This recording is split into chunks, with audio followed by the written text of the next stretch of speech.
and welcome back to yet another edition of the Historyologist podcast. One day, we will start numbering them and dating them properly.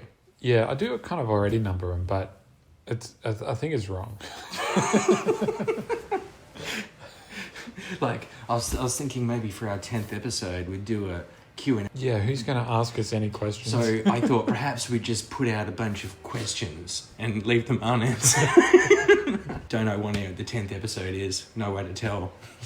Got on we roll. It's just not known. There's no way of knowing which episode will be the 10th. Don't have the technology. Well, today we're discussing or talking about musing on Different society structures or government organisations, I guess. Yeah.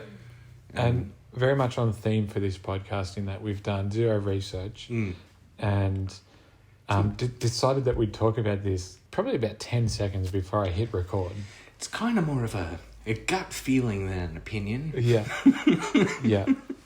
So I guess the first one to bring up is the good old monarchy. And I know that there's about 1 million different types of monarchy, but we'll just, you've got a king, you've got a dude at the top. Yep. He needs sons, but not too many. No, well, actually, no, you didn't need it because ancient monarchy is different to feudal monarchy, which is different to constitutional monarchy. Constitutional monarchy makes me so it fizzes me up, man. It fizzes me up real good. And I do always I find it a bit funny when you see the English kings or the British kings and King Charles or Queen Elizabeth or whoever, and it's kind of, and you look at it and go, what do they do? My understanding is generally like just scolding each other just enough to keep them out of trouble, because they're like the moment this majesty drops and they see, I don't know, Harry and Meghan acting like fools, it's like, no, we're probably not going to get, the Windsors are probably not going to get their heads chopped off, but they very well could be like told to piss off, Yeah. Like does he just like rubber stamp, like the Prime Minister or the government or whatever goes, hey, we're going to bring this law into place, sign here, and the King, being the head of state, just goes, yeah, go sign. Well, and this is an understanding, like even Queen Victoria was sort of, she wanted to be more involved in India or something like that, or I don't know. There was some issue that she was getting involved in, and then she was quietly pulled aside by the Parliament sort of side, and being like, no, you can't do this. You have an honorary position of Empress of India. Yeah. Be happy with that. Be happy with that. I think the current royal family, in England at least, have a directive to not get involved in politics, which it just seems it seems like a very strange thing, given that they are the leaders of the country. Well, didn't they? Because they had you had their own little empire going for a bit, and then King John fucked that up royally by losing our holdings, and by we, I mean the English, because I do that. But because he lost all our continental holdings, and then the barons and that forced him to sign what ended up being Magna Carta, and just sort of putting restrictions on property, the Crown being able to seize property and assets and money and stuff, and then, that's continued on, and then they had their little civil war. I mean, I don't know. They're kind of like a paperweight, honestly. You could kind of a real shame. You could kind of view English history as the long evolution or the long loss of power of the kings, where in the medieval time periods, like most of Europe or most other places, you had the king, but then you had all the various dukes and counts and all that sort of under them, and the king had the authority, but he also had to keep all the dukes on side, and so he had authority, but it relied on the people under him. He didn't. I don't think they had enough power in their own right to... No. And brain fade. I mean, yeah, really think they. Yeah, I don't. It's a really weird thing I noticed when Queen Elizabeth II, Queen of the Ashes, thank you very much. We had an empire. Where is it now?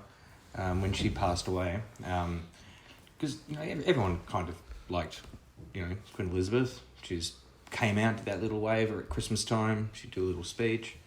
But growing up in Australia, listening to English, TV, all that sort of thing, it was just very ingrained that, like, whatever you think of the British monarchy, it's pretty harmless. Everyone generally had a good feeling about, the last queen. And, when she died, I got a phone call from my Irish friend Ali, and I just never really thought about the different perspective, because, like, when I picked up the phone, she's straight up been like, "Did you hear the news? Ding dong, the witch is dead, the wicked witch, ding dong." It was like, whoa, okay. Ireland. You guys think very differently about the whole thing than we do. And you'd see like parties and all sorts of stuff. And I remember even some Americans even doing a dunk like, with monarchy, it's like, your queen's just died, suck it. And it's like, there hasn't been an English king in like 1,000 years, like since William the Conqueror came through and knocked the Anglo-Saxons out of place, But I think with the constitutional monarchy, it's more or less like a democracy. Yeah. It's the limits on their power. So hey, if I want to fund this, I can't take other people's private property. And I guess the benefit of an absolute monarchy or say an empire like the Roman emperors, or when you have absolute control, is you can just get stuff done. You can just say, this is what, and even if that's wrong, it's still getting done. And especially with the some of these ancient kingdoms and the Romans especially, they had very deep and established administrations. Yeah. So it wasn't like medieval where essentially if you're like the lord of the castle, you control your patch of grass, and then the king and stuff above you, they don't have much. They don't have much say or they don't have that much influence over you. Like there's like bonds of fealty and stuff. Like you swear, like if you're called to, we come and do that thing. But otherwise, generally speaking, you're doing your own stuff. But a lot of like so for example, Duke William of Normandy, who was under the French king, he was negotiating with other state. Like he was negotiating with the English king, just with no reference to the French king at all. He's just negotiating on behalf of of Normandy. So these dukes were really powerful, and they could do what they want. Whereas the Roman and some of these ancient kingdoms, the bureaucracy and the army, it was much more centralized.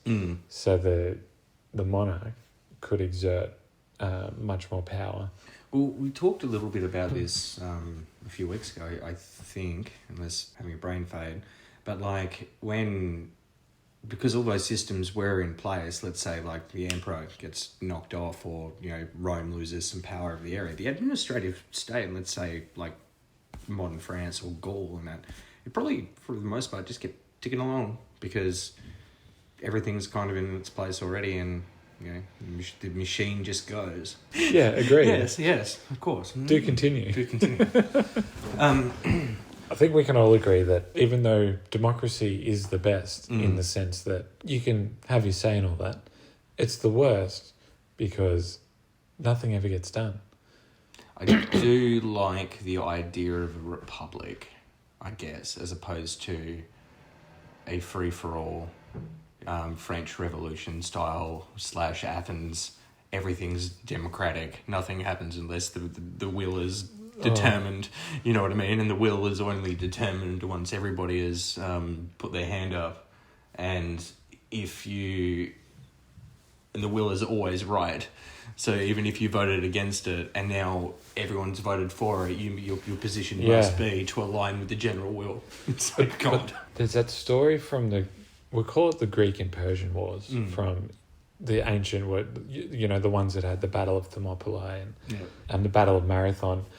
And, the Persians were coming, and this Greek guy from a town on Asia Minor, I forget the town, but it was one of these old Greek cities, and that was, I guess, under control of the Persians, but they'd rebelled a bit, and so the Persians were sending an army across to sort of sort them out, and so these guys needed help. So I wish I remembered the guy's name, but it's not like Alcibiades or something, is it? No, but his idea was that he'll go to the big wigs, the big Greek powers at the time, Sparta and Athens, and pitch them for help. Yeah.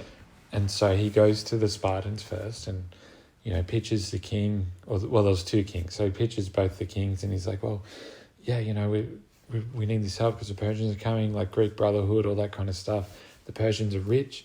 They got all this money. Yep. You go, if you'll wipe the floor with them because you're so much better than them. You go to the capital city, you'll be able to loot the whole thing. You'll come back filthy rich. And then the Greek king or the Spartan king goes, well, where is this? Where's this city? Like, and the Greek salesman guy goes, well, it's in Susa. It's take you 3 months to march there. And the Persian king's like, what the hell are you talking about? Get out of here! Like 3 months? No, no chance we're doing that. Get out of here. But they still needed help, this city, and so he goes up to Athens next, which had just not too long beforehand become a democracy. Yeah.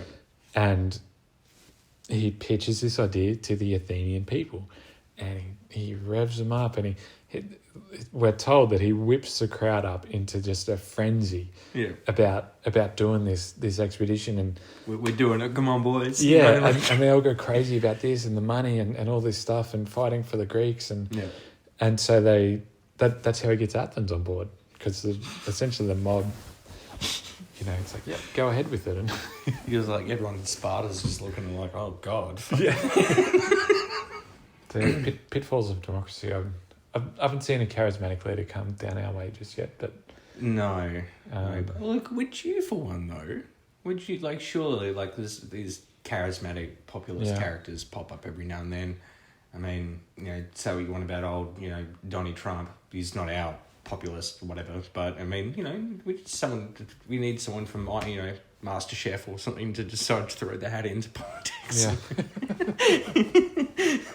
Some very low level TV celebrity ends up being like the next Napoleon. But so would you say you're an advocate for absolute monarchy, and would you be more or less of an advocate if you were the one that was on top of the pyramid? Yes and yes. If you were calling the shots. Yeah. Be like, if someone, reading a letter or someone, a glass of juice or something, be like, slightly, mildly, I don't know, cup slightly dirty, kill him. This might all be bullshit, but there's sort of a romanticism I feel when I read about English kings, where they are beholden to the people and the land. They're not necessarily separate from, but they've got this, sort of this stewardship of, the peasants and, just in general, England, love of England and its people. A lot of that may be bullshit, but things aren't working out for the monarch. You can always knock them off and get another one. Yeah. And then the next guy probably will not be doing the same thing the first guy was doing, Well, one of the interesting things about monarchs is that there always seems to be some sort of divine appointment. Or kind of has to, because otherwise it's like a Life of Brian, sort of them standing in the crowd being like, oi, who died and put you in charge? Yeah, but it always reminds me of, there's that line in Game of Thrones where one of the characters, says power lies where men believe it to lie. Yeah, it's an illusion. Yeah, and I think that's why that's part of it. Not that anyone sat down and go, oh yeah, we need to do this because of this reason, but that's just kind of how it evolved, I guess, where you have this divine appointment, whether you're the pharaoh and you're appointed by Ra or something, or or you're a medieval king, English king, say, and you're anointed by God to rule that. I think it's a way of legitimizing their power, because if people didn't, I guess another way of saying it is I've always wondered why people just didn't go like, well, no. Like, sorry, because if you're the English king and every single one of your subjects just rises up and goes, yep, we're kicking you out, there's not really much you can do. I mean, how much of it, because I know the Church of England sort of became a separate thing of its own, but eventually when it separated from Rome and that, but like, I mean, like a lot of it's going to come down to like peasant, farmer, you might go have a campaign season once a year in the summer periods to do whatever, to clear roads or who knows, services for the king. I suspect there's a lot less cynicism, or people less cynical about like if King Charles II started sort of coming out and telling people what to do and whatever, you'd have the question asked a little bit more like, why am I doing this? Who are you?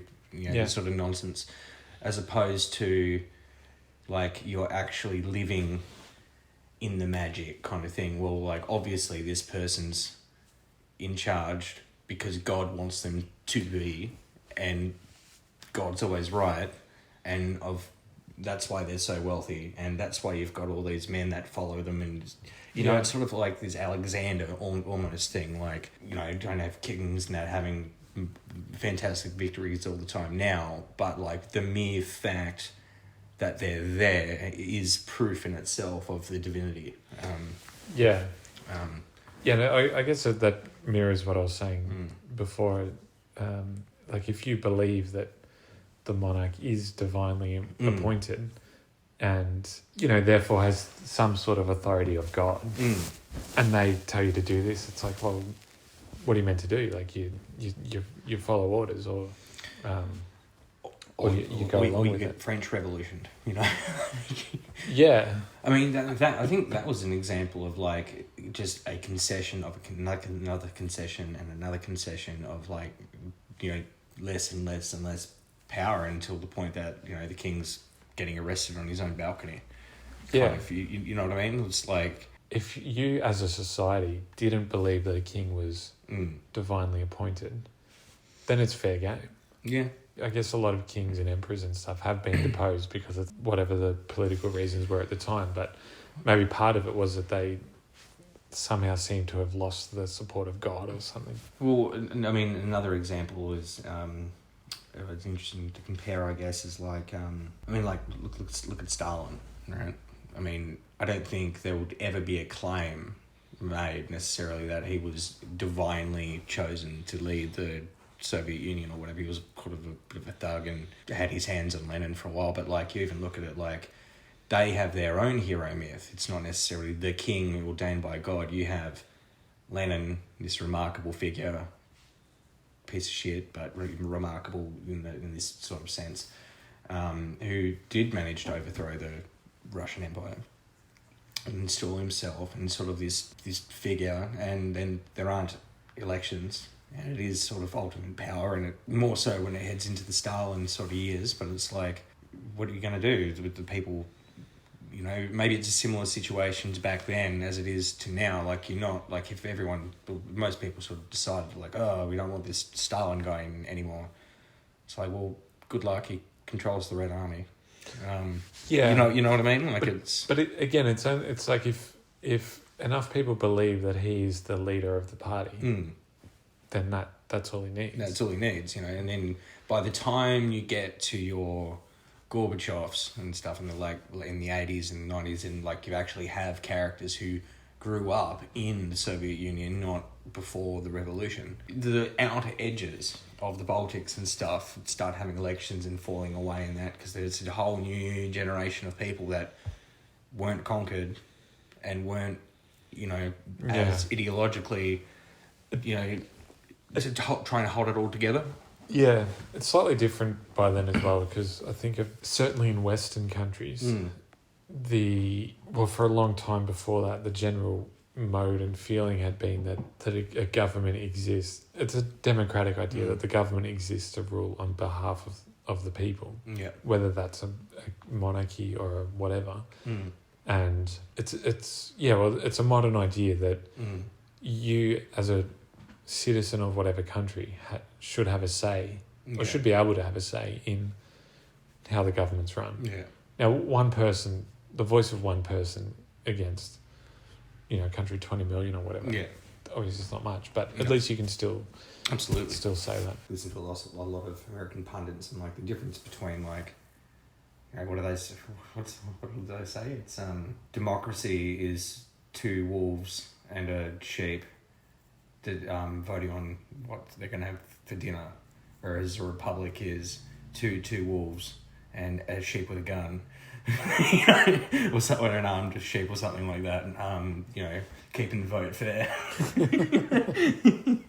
I don't know. I guess I like to slag off democracy because I live in one and I'm an active bitch like that. But I suspect probably wouldn't enjoy living in a North Korea like situation. What? I suppose that's a living god, though. No. Yeah, absolutely. But I was just going to say, it would absolutely depend on who the monarch is. Well, that's the whole thing. It's a coin flip, if you're living under, like, say, the benevolent dictator and everything's great and they're, fine. But if you're, living under, pick the bad king, it'd suck. It'd be pretty poor. Yeah. So... But I kind of agree with you. I think democracy, historically speaking, democracy is probably, or representative democracy is probably the best form of government. But I like the idea of like if I could, sitting here in Tasmania right now, I approve my divine right of being a king of this Van Diemen's land, right? Invade the Midlands, conquer Launceston, solidify, and then expand into Victoria. As Victoria would be our new France, which is going to do cheval-chaise backwards and forwards through it, right? That sounds fucking glorious. Now, if I was going to tell that same story, but it's like, someone was divinely selected in Canberra and they're going to start doing cheval-chaise down the Midlands Highway and harassing Tassie people... Not as much of a fan. Don't like that edge of the stick.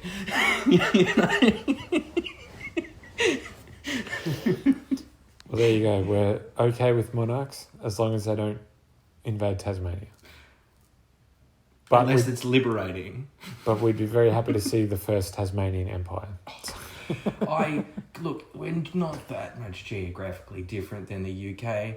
We used to have some of the best shipbuilding areas here in the Empire here.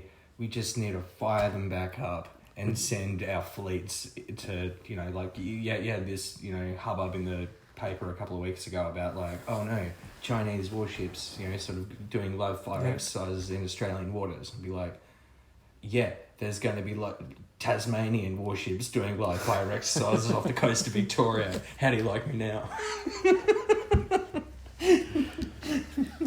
Well, we might leave it there. That's been a pretty comprehensive look at all forms of historical government. It's all of them. And there's no other forms of government that are worth mentioning. Particularly tribal, ancestral stuff. That's not government. No, that's just an extended house where everyone's related. That's more like I don't know what that's like. I'd ask them to have some locals, but there's none left.